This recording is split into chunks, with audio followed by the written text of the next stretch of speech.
Vamos a sumergirnos hoy en una obra que es monumental, el Nahj al-Balagha. Y ojo, no es solo un texto religioso, se le conoce como la cima de la elocuencia. Estamos hablando de una colección de sermones, cartas y dichos de Ali ibn Abi Talib que llevan siglos fascinando a eruditos y pensadores.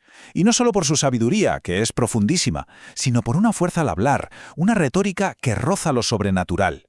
El viaje que vamos a hacer hoy nos va a llevar desde la pura belleza de su lenguaje hasta el fondo de sus ideas. Exploraremos cómo habla de un creador que no se puede conocer, el increíble relato de cómo se creó el universo a partir del agua, el viaje de la humanidad y esa constante llamada a la justicia. Y para terminar, una reflexión potentísima sobre qué es la verdad. A ver, para entender bien de qué va todo esto, primero hay que pararse a mirar cómo está escrito. El Nahj al-Balagha es una obra maestra del lenguaje. No son solo enseñanzas y ya está, es que su prosa, su ritmo, su profundidad marcaron un antes y un después en la lengua árabe. El listón que dejó sigue ahí, altísimo, incluso hoy. Y claro, esa elocuencia se pone a prueba enseguida. Pero de verdad, al enfrentarse a uno de los mayores retos que te puedas imaginar. ¿Cómo narices hablas de un creador que, por definición, está más allá de lo que podemos entender, más allá de las propias palabras?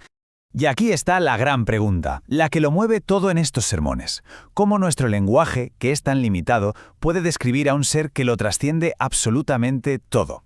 El texto no te da una definición fácil, tipo diccionario, no. Lo que hace es plantear paradojas, ideas que chocan entre sí para que nuestra mente se expanda. Pensemos en esta primera afirmación del Sermón 1. Está con todo, pero no como un compañero. La idea es fascinante. Por un lado, te dice que su presencia es total, que lo abarca todo. Pero justo después te niega que esa relación se parezca a nada que conozcamos. No es un compañero en el sentido en que lo somos nosotros. Y la cosa se complica, o más bien se hace más profunda, con la siguiente paradoja. Es diferente de todo, pero no como un extraño. De nuevo, esa dualidad.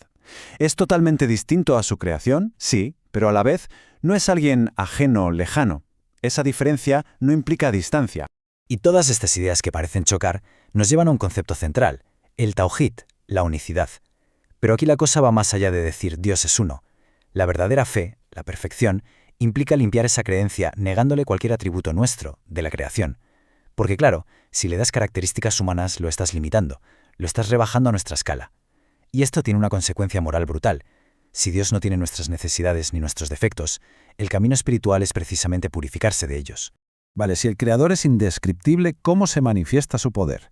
Pues aquí el Sermón 1 da un giro y nos lleva de la teología más abstracta a una visión poética, grandiosa, de la creación del cosmos, su primera gran obra. Imaginad la escena, es que es casi de película. Los cielos se abren de par en par y un océano primordial se derrama en el vacío. Entonces, un viento brutal se desata sobre esas aguas, las agita, las golpea, hasta que la espuma que se forma sube y se solidifica, creando la cúpula del cielo. Una cosmología tan poética que te deja sin palabras. Y de esa escala cósmica, de repente, el foco se cierra y nos apunta directamente a nosotros, a la humanidad. El sermón nos cuenta nuestro origen, nuestro propósito y nuestro camino en una historia que, aunque no suene, tiene unos detalles únicos. Esta es, en esencia, la historia de nuestro viaje. Todo empieza con la creación de Adán a partir de arcilla y justo después la gran prueba de la conciencia, del libre albedrío. Luego, el descenso a la tierra, que el texto no lo presenta como un castigo, sino como el escenario donde tenemos que crecer. Y en ese escenario, la vía va llegando a través de los profetas, como un recordatorio constante de para qué estamos aquí.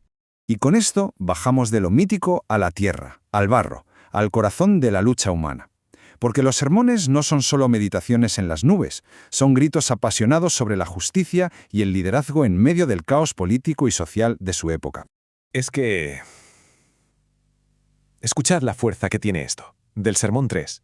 Vi con mis propios ojos cómo mi herencia era saqueada. Esto lo dice en el contexto de la tensión que hubo tras la muerte del profeta Mahoma. Se puede sentir la angustia, el dolor profundo ante la injusticia. Esto ya no es filosofía. Es el testimonio crudo y en primera persona de la lucha por lo que es justo. Al final, todo se reduce a una elección fundamental que presentan los sermones. Por un lado, está el camino de la verdad, de la justicia, de la piedad, y por otro, el del error, la corrupción y el egoísmo. El texto insiste una y otra vez en que una sociedad se define por el camino que eligen tanto sus líderes como su gente. Y esto nos lleva a la reflexión final. que trata sobre la verdad misma en un mundo que, bueno, es imperfecto. ¿Cómo distinguimos lo que está bien de lo que está mal, cuando casi nunca las cosas son blanco o negro?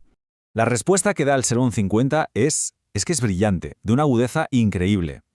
La discordia comienza cuando se mezcla una parte de verdad y una parte de falsedad.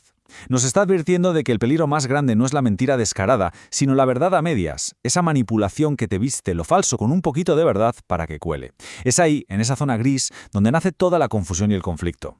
Y nos deja con una última advertencia, una reflexión sobre lo fugaz y engañoso que puede ser el mundo material.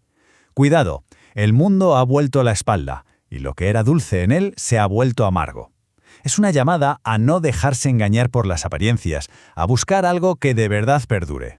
Y así, al final, la obra nos suelta una pregunta que sigue flotando en el aire a través de los siglos y que hoy es quizá más importante que nunca. En este mundo nuestro, lleno de verdades a medias y de certezas que se desvanecen, ¿dónde encontramos lo que es auténtico? El Nahj al-Balagha no da respuestas fáciles, pero sí nos ofrece una brújula, un llamado a pensar en profundidad, a actuar con justicia y a buscar sin descanso la elocuencia, no solo al hablar, sino en nuestra propia vida.